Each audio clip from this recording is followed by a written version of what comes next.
Unlock your creativity with this charming pink book sleeve using simple granny squares. You will need 6 granny squares with a design of your choice. For this book sleeve, I have gone for a heart themed granny square. I found a really neat YouTube tutorial. I will go ahead and leave the details below. Once you have your 6 granny squares, don't forget to weave in your ends. It is definitely worth it to do it now before you sew these squares together. Once you have your ends weaved in and your neat squares, you can go ahead and place them 3 on top of each other to make a rectangle, and you are going to sew them together. I have gone for a simple whip stitch to sew my squares together, and the reason why I've done this is because it allows these stitches to lay pretty flat. If you do choose to crochet your squares together, there will be a beveled edge which might not be as appealing to the eye when you have everything sewn together.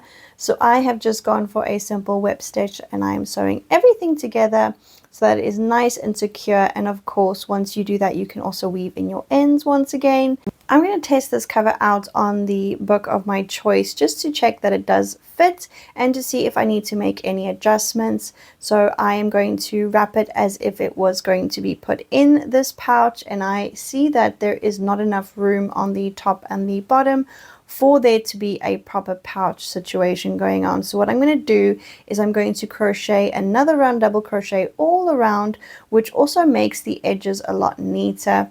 And once I've done that extra round, I'm going to see if it fits once again. Depending on how big your book is, you might need to do 1 or 2 or 3 extra rounds, but just enough so that the ends meet at the top and the bottom. Once you have that, you can go ahead and sew the top and the bottom closed to actually form the book sleeve or the pouch. And again, I'm using a whip stitch, which is one of my favorite ways of joining ends together.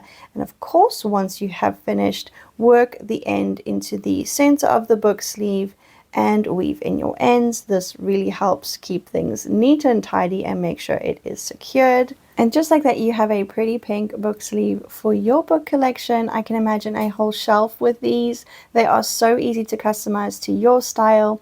If you do make one of these, go ahead and tag me. I would love to see your creations. Have fun crocheting this charming pink book sleeve for the summer.